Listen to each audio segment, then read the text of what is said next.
¿Se entiende lo de la sintonización empírica? ¿Sí?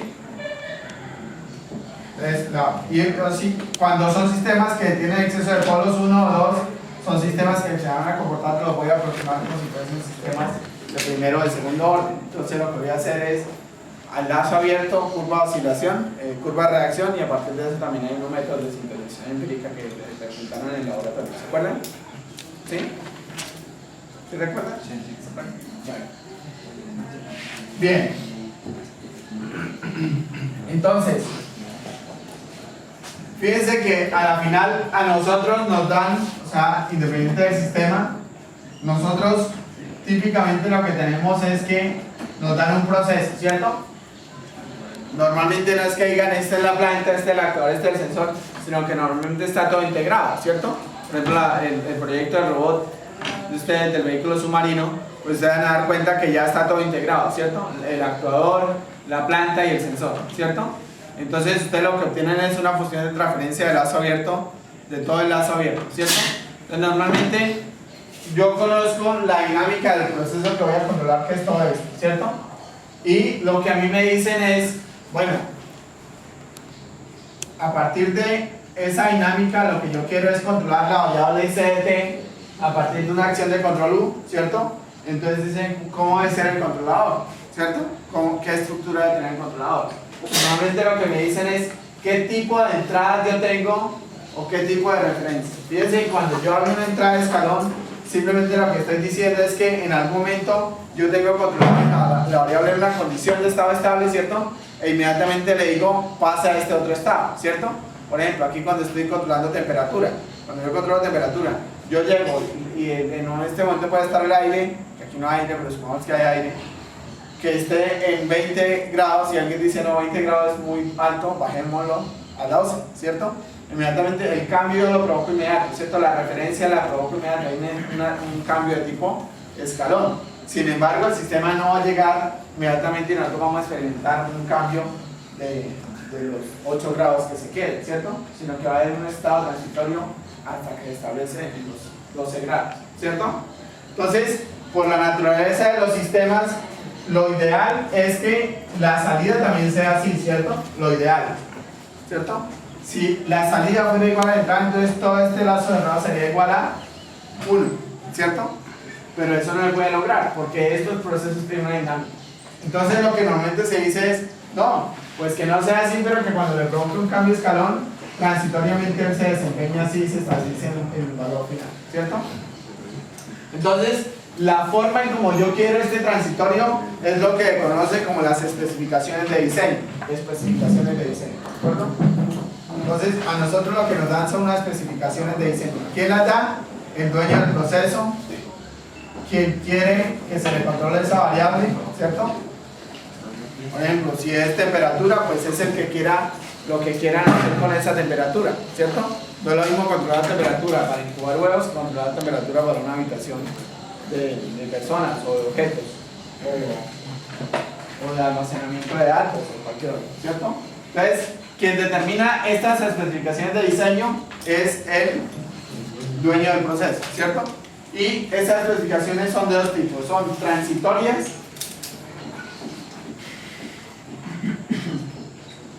y de estado. Entonces, hay dos condiciones. Desde el punto de vista transitorio, normalmente lo que nos dicen es, pues yo quiero que tenga un sobrepico menor o igual a un tanto por ciento, ¿cierto? Y quiero que tenga un tiempo de establecimiento, por ejemplo, para el 2% menor o igual a tantos segundos. ¿De acuerdo? Estas son las especificaciones transitorias típicas, ¿de acuerdo? Entonces, cuando a mí me dicen, yo quiero que cuando aplique una entrada de escalón, la salida tenga un sobrepico menor o igual a un tanto por ciento y un tiempo de establecimiento para el 2% menor o igual a tantos segundos, ¿qué me están queriendo decir? ¿Qué me están diciendo del lazo cerrado? ¿Cómo quieren que sea el lazo cerrado desde el punto de vista del sistema? ¿La respuesta? ¿Qué tan rápido llegue a esos valores? No, pero cuando a mí me dicen, oiga, yo quiero que cuando aplique una entrada de escalón, la salida en la parte transitoria tenga un transitorio que tenga un sobrepico menor a un tanto por ciento y un tiempo de establecimiento menor o igual a tantos segundos. De alguna manera lo que están diciendo es que el lazo cerrado se parezca a qué.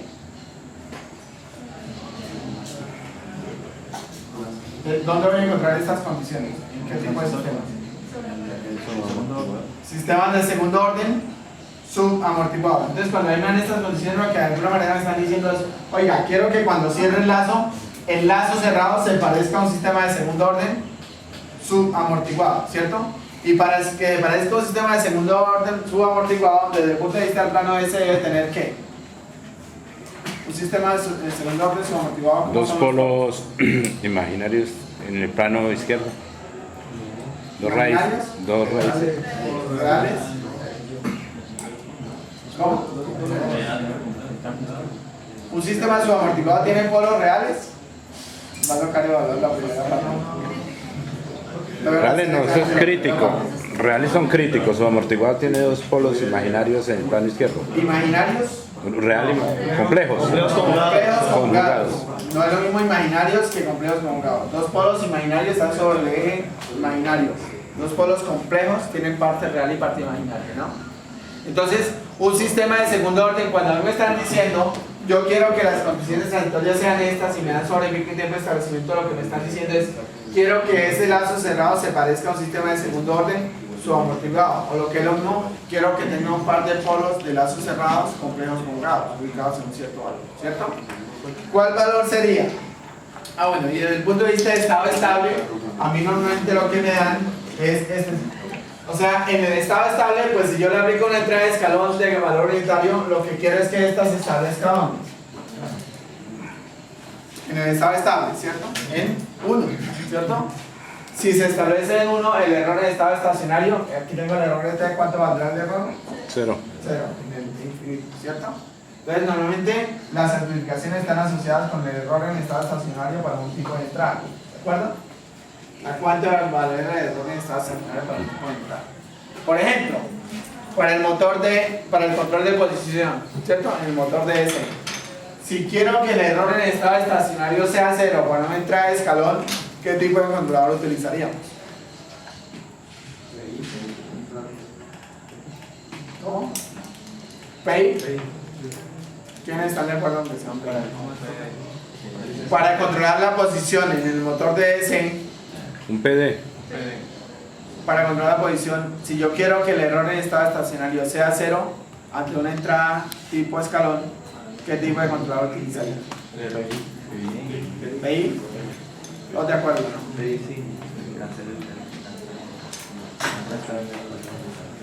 ¿Luz Estela también? ¿De acuerdo? ¿PEI? PD, Lady, perdón. Lady. ¿De acuerdo con un PEI? PD. ¿Por qué PD? Por los polos que produce la función de característica del motor, ¿no? Hay que, abajo tiene un integrador y tiene un polo. entonces hay que... El motor DC tiene 3 polos, un integrador y 2 polos reales, ¿cierto? Si quiero que el error en estado estacionario sea 0 para entrar de escalón, ¿cuántos integradores debo tener en el lazo abierto? Tarea. Si quiero que el error en estado estacionario sea 0 para una entrada de escalón, ¿cuántos integradores necesito? ¿Quién lo está colocando? La planta. Entonces, ¿por qué debo usar un PI? Un P. Por ahora un P, ¿no? Para el estado estacionario, con un P ya cumplo el error del estado estacionario. ¿Se entiende? ¿Sí? Bueno. La función de referencia a un motor de DC, eso ustedes se la saben de memoria, ¿no?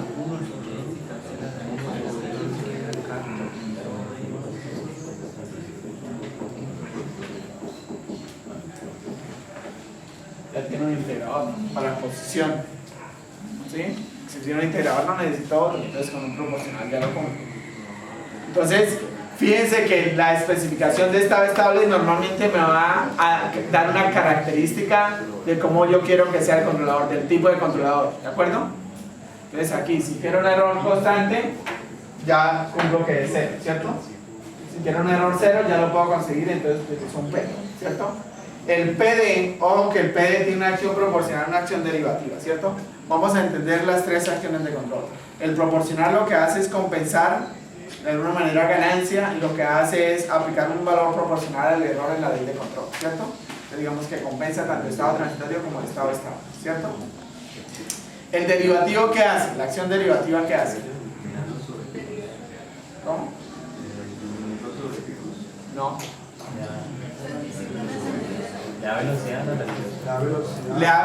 Le da velocidad a la respuesta, mejora la rapidez de la respuesta, porque la acción derivativa de alguna manera hace el efecto anticipativo. Como yo calculo una derivada, sé hacia dónde está evolucionando el error. Si está creciendo mucho, tomo una acción para disminuir, ¿cierto? ¿Se entiende? Entonces, la acción derivativa de alguna manera es anticipativa o es predictiva. Entonces, al ser predictiva, lo que hace es da una rapidez de respuesta, ¿de acuerdo? Pero puede ser más oscilatoria. Puede ser más oscilatoria. ¿Y el integrador qué hace? Produce el error de estado estacionario, ¿cierto? O lo elimina, según la condición. ¿Sí? Entonces, fíjense que utilizaría un PD si quiero mejorar la respuesta transitoria. Pues entonces, por ahora no sé nada de la respuesta transitoria, por ahora está apuntando sobre el estado estacionario. ¿Sí? ¿Entienden? Bien. Cuando a mí me dicen que el sobrepico sea menor o igual a un tanto por ciento de un tiempo de establecimiento igual al tanto por ciento, de alguna manera lo que me están diciendo es, oiga, yo quiero que todo este lazo cerrado, sea igual, lo decimos como TS, sea aproximadamente igual a un sistema de segundo orden.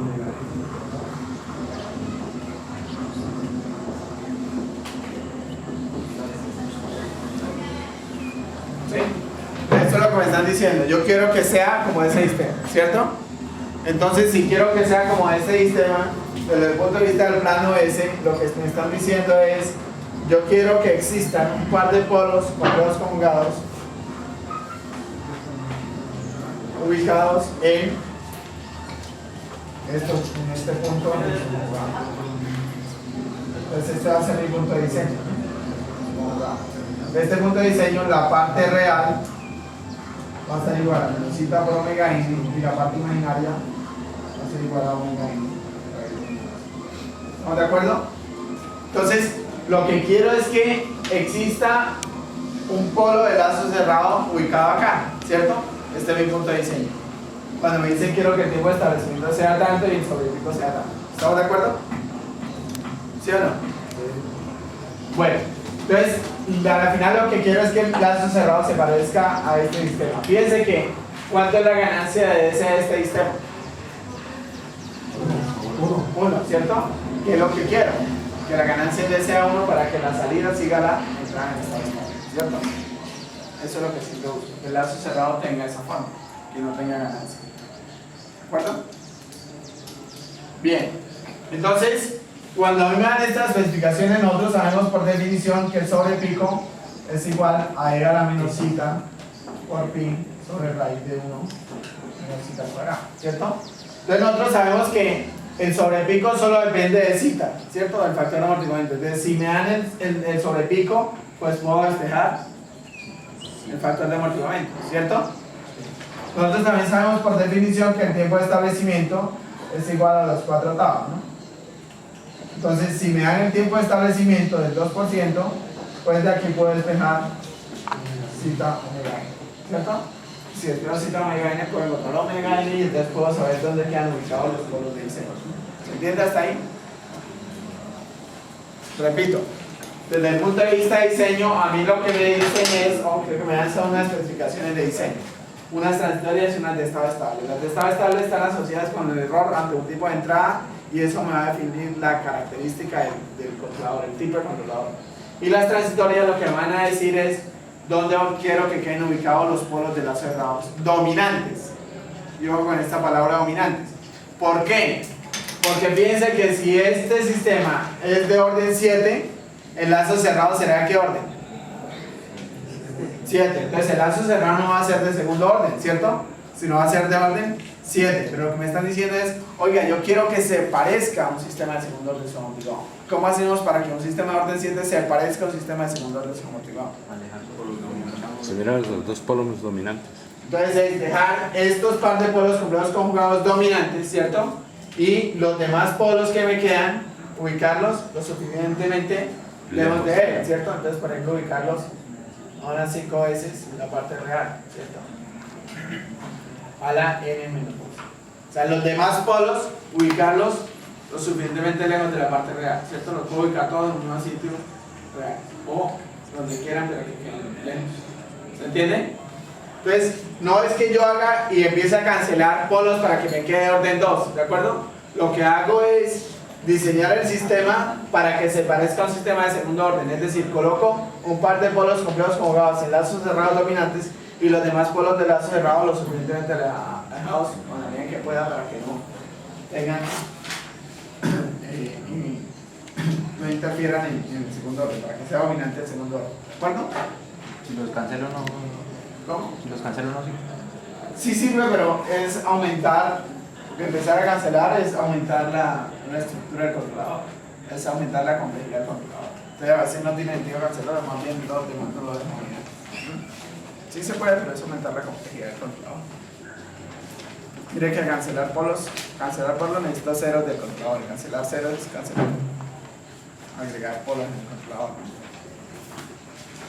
Bien, ¿hasta aquí se entiende? ¿Está claro? Entonces, ahora, nosotros cuando hacíamos el plano S, voy a nuevamente aquí a hacer el plano S.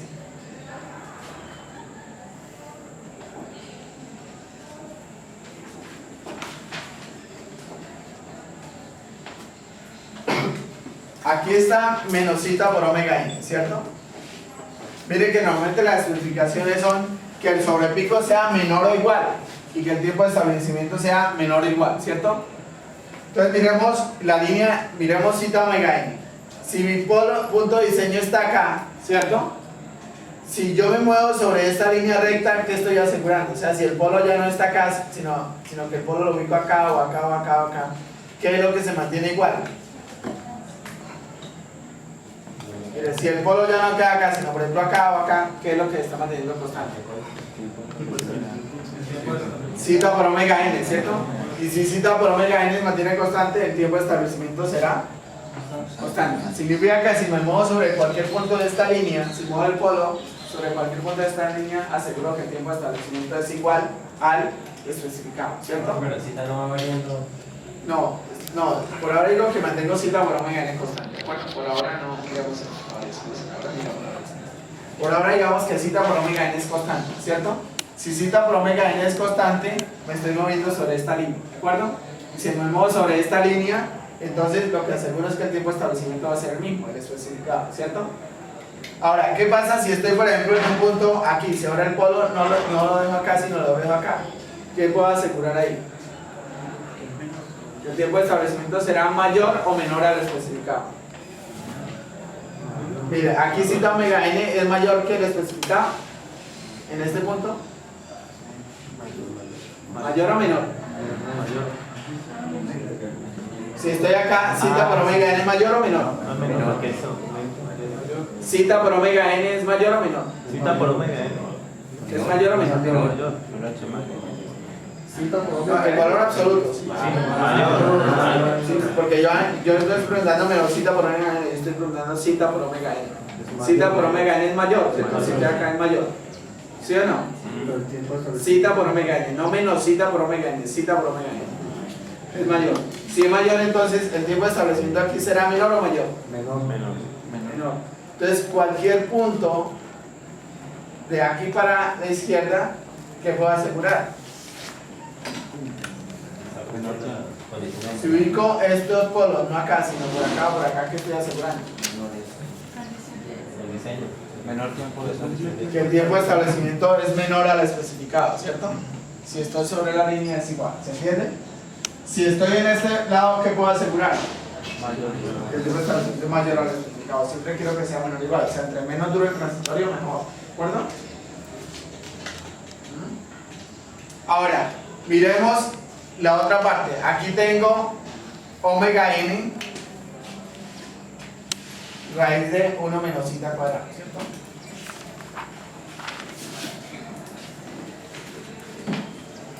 Para omega n igual a 0, ¿dónde estaría? En el origen, ¿cierto? Si omega n es igual a 0, eso en el origen. Si mantengo zeta constante, este se va a mantener constante, ¿cierto? Y si mantengo acá cita constante, se va a mantener constante. Entonces, para omega n igual a 1, estoy por acá en un punto, ¿cierto? Y así sucesivamente, etcétera, etcétera. Entonces, si mantengo cita constante, lo que voy a tener es una línea recta que parte del origen, ¿cierto? Esta sería una línea de cita constante. ¿Sí? ¿Me entiende? Mire, si cita es constante y empiezo a cambiar omega n, cambia la misma proporción, la proporción se mantiene en la que cambia la parte imaginaria y la parte real, ¿cierto? Entonces simplemente es una línea recta. O en otras palabras, mire que este ángulo θ, ¿a qué es igual? Será la tangente inversa de omega n raíz de 1 menos cita cuadrada, ¿cierto? Sobre cita omega n, ¿cierto? Entonces esto va a ser igual a ¿qué? Tangente inversa, los omega n cancelan, raíz de 1 menos cita cuadrada. Entonces, si mantengo cita constante, el ángulo se mantendrá constante, ¿cierto? ¿Se entiende? Ahora, si yo cambio, si aumento cita, esta cantidad disminuye, ¿cierto?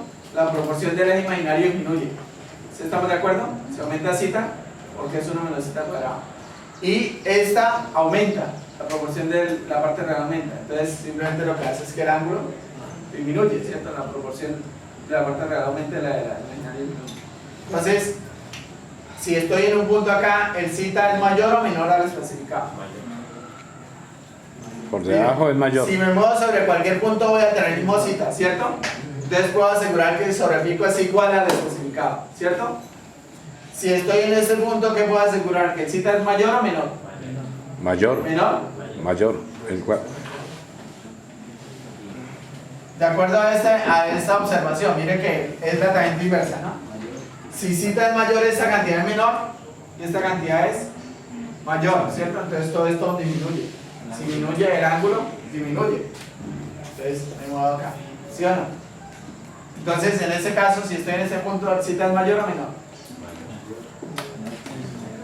Mayor, cita es mayor. Mayor, ¿cierto? Porque en la medida que aumente cita, esa pendiente de la recta va cayendo hacia la parte real, ¿sí o no? Entonces, si estoy aquí como el cita es mayor, ¿qué puedo asegurar del sobrepico? Es menor el sobrepico. Mire que el sobrepico depende, en la medida que el factor de amortiguamiento sea mayor, tengo mayor sobrepico o menor. Menor. En la medida que el factor de amortiguamiento sea mayor, tengo menor sobrepico, ¿cierto? Entonces, si estoy en este punto, tengo un cita mayor, significa que tengo un sobrepico menor. Y si estoy por debajo de esta línea, en cualquier punto, puedo asegurar eso, que el sobrepico es menor. O sea, por acá tengo su conjugado, entonces será esta la línea equivalente para el otro cita. ¿Sí? Entonces, si yo estoy en esta zona, dentro de estas dos líneas, si los polos de lazo cerrado quedan dentro de esta zona, puedo asegurar que el sobrepico es menor, ¿cierto? Si me muevo sobre esta línea, aseguro un sobrepico constante. Si me muevo sobre esta línea, aseguro un tiempo de establecimiento constante. Y este va a ser el punto de diseño mínimo, ¿cierto? El punto de diseño mínimo. ¿De acuerdo? O sea, si estoy aquí, lo que puedo asegurar es que ahí cumple la si el mínima. polo de lazo cerrado queda aquí, aseguro que el sobrepico es igual al especificado y el tiempo de establecimiento es igual al especificado, ¿cierto? Si por ejemplo me muevo hacia arriba, ¿qué puedo asegurar? Que sale el diseño. Que el tiempo de establecimiento sí lo cumple, pero el sobrepico no, ¿cierto? O si me muevo aquí hacia abajo, cumple el sobrepico, pero el tiempo de establecimiento no. Entonces tengo que irme dentro de esta zona. Entonces, mi zona de diseño sería la intersección de esas dos áreas, que a la final termina siendo de esta parte, ¿de acuerdo? Entonces, ¿qué significa? Si los polos de lazo cerrado quedan dentro de la zona azul, ¿qué puedo asegurar? Que el sobrepico y el tiempo de establecimiento van a ser menor o igual al especificado. ¿Estamos? Entonces, esa va a ser mi zona de diseño y eso es lo que yo busco desde el punto de vista de diseño. No necesariamente lograr que sea igual al especificado porque no dan restricciones. Si lo ubico por acá, pues estoy cumpliendo aquí o aquí o acá. ¿Qué es lo que busco? Que los polos del lazo cerrado queden en esta zona y los demás polos que puedan aparecer en el lazo cerrado estén alejados de ese. ¿Sí? Ahora, alguien podría decir, pues ¿qué va? Pues llévenlo lo más lejos posible, ¿cierto? Si están por allá, el tiempo de establecimiento es muy pequeño, el sobrepico muy pequeño. Pero eso significa que si logro que la respuesta de inventariada intente ser muy rápida, o no la puedo hacer por las mismas condiciones físicas del sistema, o implica un gran esfuerzo de control, ¿cierto? Y un gran esfuerzo de control puede significar consumo de energía, por ejemplo. Y si tiene más polos, podría ser, ya no podría ser dominante. Entonces, O sea, si la función de la planta es de mayor orden, ya podrían haber. No, porque lo logro por diseño alejo los polos. Siempre los pueden Ojo que el lazo, los pueden hablan los lazos abiertos, ¿cierto? Y yo diseño los de lazo de ramo. y eso también, con lo que acabo de decir, entonces hay una área también que sea conveniente, que tanto acercarse, ¿no? O sea, en el diseño. si a mí el sistema me permite que este sea mi punto de diseño, ¿cierto? Pues intento irme hacia allá. Porque aquí seguramente tengo menor esfuerzo de control. Un ejemplo sencillo es, ustedes están controlando un vehículo no tripulado, ¿cierto? Imaginen que controlan un vehículo no tripulado. Los que están con Alfredo trabaja mucho en ese tema, los vehículos no tripulados, ¿no? A la final, esos vehículos no tripulados tienen una limitación en energía, ¿cierto? Porque simplemente es un banco de baterías que tiene una limitación, o sea, la autonomía del vuelo es limitada, ¿cierto? Entonces, dependiendo de la aplicación que yo quiera, si lo único que quiero es mantener una cierta altura, ¿cierto? Pero me puedo dar el lujo de estar un poco más por encima, un poco más por debajo, pues el error en estado estable puede ser diferente de cero, ¿cierto? Si yo le digo, quiero que se establezca tantos pies, pero no establece tantos pies, sino un poco más allá, tiene un error de estado estable, ¿cierto? Por un lado. Pero si cuando está a esa altura le digo que se posiciona nuevamente a otra, pues si él lo que hace es bajar y sigue y empieza y toma un tiempo oscilatorio ahí en establecerse hasta que establece. Como no hay ocupante no pasa nada, ¿cierto? ¿Sí o no? O sea, si está a 100 pies y ahora quiere bajar a 80, ¿cierto? Pues que baje esos 100 a 80 en un tiempo de 10 segundos, si eso no es crítico para la operación, no pasa nada, ¿cierto? Y si además tiene un gran sobrepico, es decir, si estando en 100 pasa a 80 y cae hasta 50 y vuelve y sube y se establece, y si no, simplemente lo que quiero es mantener control del vuelo, no pasa nada, o sea, las condiciones transitorias estarían por acá, ¿cierto?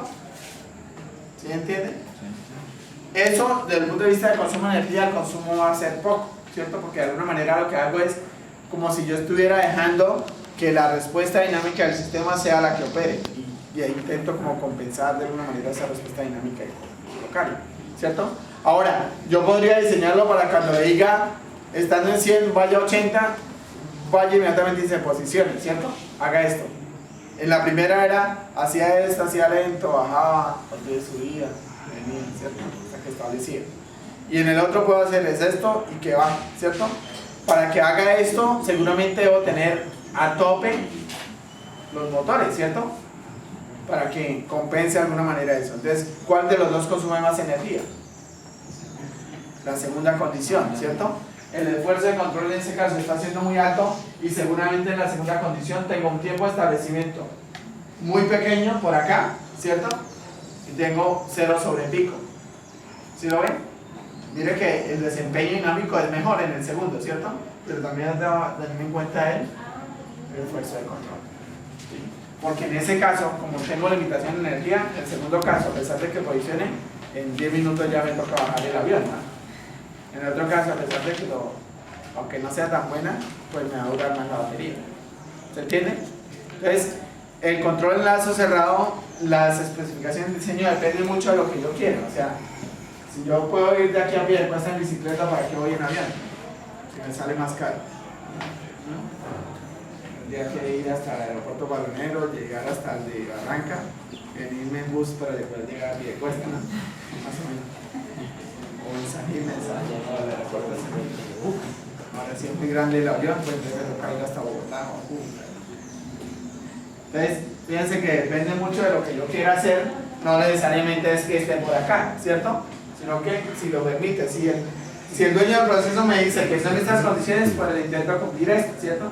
Ahora, si por diseño me complica y queda por acá, pues le dejo así. También no mira mucho el esfuerzo del control. Ahora, cuando yo tengo energía ilimitada, pues no debería preocuparme, ¿no? Pero también el consumo de energía es muy importante hoy por hoy.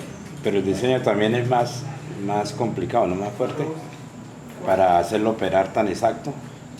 No, si yo tengo el modelo, Lo que pasa es que el modelo es una aproximación, o sea, cuando ustedes le dicen este es mi proceso, ustedes se han dado cuenta, ¿no? Obteniendo el modelo del robot, del vehículo submarino, pues son unas aproximaciones, ¿cierto? No es tan exacto, puede estar utilizando módulos y ceros, pero se está aproximando un poco a la dinámica más importante. Entonces, desde que tengan el modelo, no está complicado. ¿De acuerdo? Entonces, todo depende de lo que vaya a controlar y con qué lo vaya a hacer. ¿Se entiende esto de la zona?